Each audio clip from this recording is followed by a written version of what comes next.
Hello student, एक बार फिर से आप सभी का वेलकम एनएमआर स्पेक्ट्रोस्कोपी की क्लास में। बहुत सारा टॉपिक हम लोगों ने ऑलरेडी पहले लास्ट के लेक्चर्स में कंप्लीट किया है और आज हम लोग बात करेंगे इंस्ट्रूमेंटेशन ऑफ एनएमआर स्पेक्ट्रोमीटर या एनएमआर स्पेक्ट्रोस्कोपी को किस प्रकार से हम लोग ऑब्जर्व करते हैं और एनएमआर स्पेक्ट्रा का इंटरप्रिटेशन किसी मॉलिक्यूल के लिए किस तरीके से करते हैं वो आज अभी हम लोग यहाँ पर देखेंगे। लाइन डायग्राम फॉर्म में मैंने इंस्ट्रूमेंटेशन ऑफ एनएमआर स्पेक्ट्रोस्कोपी को शो किया है। यहाँ पर रेडियो फ्रीक्वेंसी ट्रांसमीटर, इसका काम क्या है? रेडियो फ्रीक्वेंसी यानी रेडियो वेव को ये क्या करेगा? ट्रांसमिट करेगा। और ये पार्ट क्या है? सैंपल। ये वो सैंपल है जिसका स्पेक्ट्रा को एनालिसिस करना है, जिससे उस सैंपल में प्रेजेंट सारे कंपोनेंट को हम लोग आइडेंटिफाई कर पाएँ। Then this is receiver and amplifier. ये क्या करता है? जो सिग्नल यहाँ से मिलेगा उसको यहाँ ये रिसीव करता है और एम्पलीफाई करता है। और देन फाइनली ये रिकॉर्डर है जहाँ पर डिजिटली हर एक डेटा जो है वो रिकॉर्ड हो जाता है। और यहाँ पर ये नीचे दो एक्सटर्नल मैग्नेट को लगाया गया है, जिसका काम क्या है? मैग्नेटिक फील्ड को जनरेट करना। और यहाँ पर मैग्नेटिक फील्ड स्विच, मतलब इससे हम लोग क्या करेंगे? ये एक तरह का स्विच जैसा मान सकते हो, जिससे मैग्नेटिक फील्ड के स्ट्रेंथ को चेंज किया जा सकता है। अब जब हम लोग एनएमआर स्पेक्ट्रा को जब हम यहाँ से निकालने की कोशिश करेंगे तो सबसे पहले एक चीज हम लोग को ध्यान में रखना है कि स्पेक्ट्रा का फॉर्मेशन तभी होगा जब एक्सटर्नल मैग्नेटिक फील्ड का जो स्ट्रेंथ है वो फ्रीक्वेंसी के बराबर हो जाएगा। किसके फ्रीक्वेंसी? रेडियो वेव का जो फ्रीक्वेंसी होगा वो जब मैच कर जाएगा मैग्नेटिक फील्ड के स्ट्रेंथ के साथ, तो उस समय उस पर्टिकुलर रेडियो वेव फ्रीक्वेंसी पर एनएमआर स्पेक्ट्रा जनरेट होगा due to the spin of the nucleus from lower level to the higher energy level. और इस कंडीशन को हम लोग कंडीशन ऑफ रेजोनेंस भी कहते हैं। और इस कंडीशन में क्या होता है? फ्लिपिंग ऑफ न्यूक्लियस होता है फ्रॉम लो एनर्जी लेवल से हाई एनर्जी लेवल, और जिसके कारण स्पेक्ट्रा का फॉर्मेशन होता है। यहाँ पर एक एग्जांपल के साथ अगर इसको हम लोग बात करें, CH3CH2OH, यहाँ पर फॉर्मूला हमने लिया हुआ है किसका? इथेनॉल का, इथाइल अल्कोहल जिसको कहते हैं। और इसमें तीन तरह के हाइड्रोजन एटम प्रेजेंट है। पहला ऑक्सीजन के साथ जुड़ा हुआ है, दूसरा कार्बन के साथ, और तीसरा भी कार्बन के साथ। फर्स्ट कार्बन के साथ दो हाइड्रोजन है, लास्ट वाले कार्बन के साथ तीन हाइड्रोजन है। तो यहाँ पर हम देखेंगे सबसे ज़्यादा पीक मिलेगा CH3 के लिए, तो यहाँ CH3 लिख दिए। फिर CH2 के लिए, और चूंकि एक हाइड्रोजन है ऑक्सीजन के साथ तो यहाँ ऑक्सीजन के लिए एक पीक मिलेगा। और ये तब हम लोग करते हैं जब मैग्नेटिक फील्ड स्ट्रेंथ और एब्जॉर्प्शन किसका?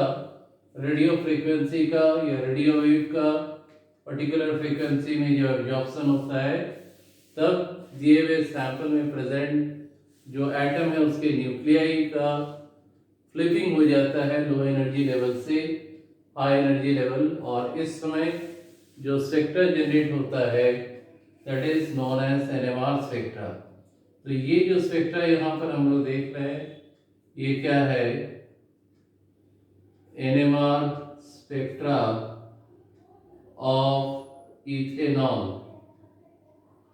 और इस स्पेक्ट्रा को अगर हम एनालिसिस करें तो हम बता सकते हैं कि इथेनॉल में हाइड्रोजन ऑक्सीजन के साथ लगा हुआ है, 2 हाइड्रोजन एक कार्बन के साथ और 3 हाइड्रोजन भी एक कार्बन के साथ। तो यहाँ पर 3 तरह का पिक हमें मिल रहा है, जो इंडिकेट कर रहा है कि यहाँ पर 3 डिफरेंट टाइप्स के प्रोटॉन प्रेजेंट हैं on the basis of their electronic environment. So this is the simple concept of NMR spectra that we have already discussed right now. तो जब भी इस पर क्वेश्चन आए तो पहले ये इंस्ट्रूमेंटेशन बना लोगे लाइन डायग्राम के जरिए, और हर पार्ट को थोड़ा थोड़ा एनालिसिस कर देना है। तो यहाँ पर हम लोग एनएमआर स्पेक्ट्रोस्कोपी को आसानी से हम लोग यहाँ पर एक्सप्लेन किए। मेरा कोशिश ये था कि इसको इतना आसान तरीके से एक्सप्लेन करे कि आप लोग एग्जाम में बहुत अच्छे से लिख पाओ। तो इंस्ट्रूमेंटेशन ऑफ एनएमआर स्पेक्ट्रोस्कोपी हुआ, साथ ही साथ interpretation of NMR spectra ethanol के लिए हमने देखा। यहाँ तक नोट डाउन करें।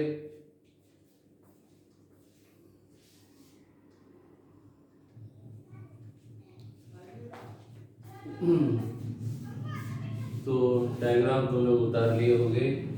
अब हम लोग पढ़ने वाले हैं एक और इम्पॉर्टेंट टॉपिक, और इस टॉपिक का नाम क्या है, केमिकल शिफ्ट। क्या होता है केमिकल शिफ्ट?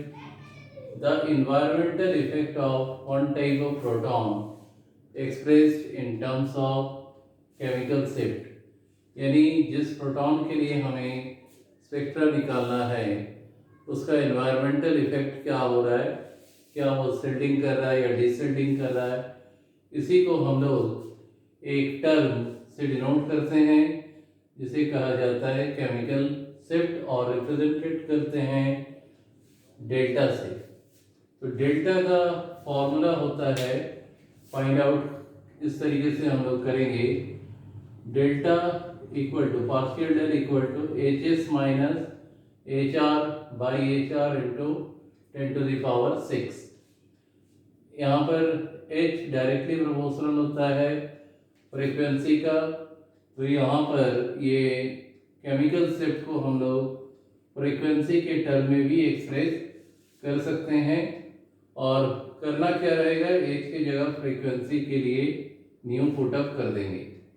किस टर्म को क्या कहते हैं एक बार देख लिया जाए।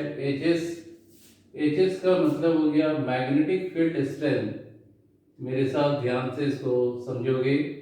Magnetic field strength at which maximum peak occur. यानी मान लो कोई स्पेक्ट्रा दिया हुआ है और उस स्पेक्ट्रा में HS कहाँ पर मिलेगा ये पता करना है। तो यहाँ पर हमें क्या फाइंड आउट करना पड़ेगा, मैक्सिमम पिक। और जिस मैग्नेटिक फील्ड स्ट्रेंथ पर मैक्सिमम पिक होता है उसे हम किससे डिनोट करते हैं, HS से।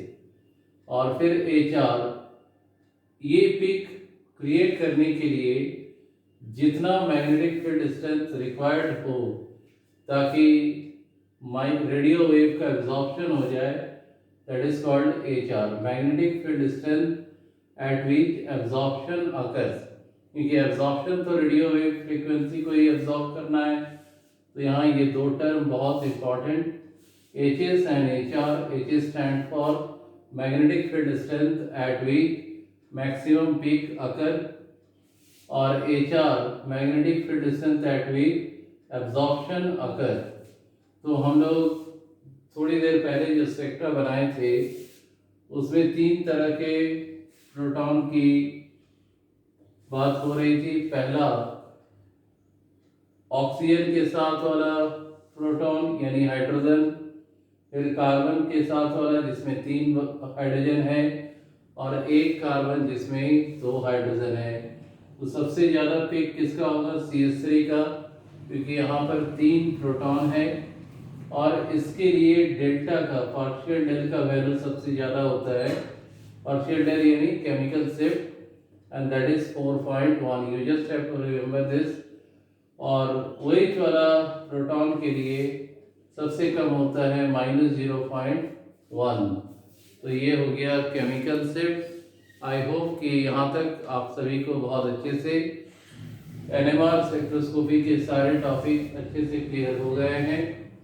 कुछ और टॉपिक बच गए हैं जिसको हम लोग आने वाले क्लासेस में कंप्लीट कर लेंगे।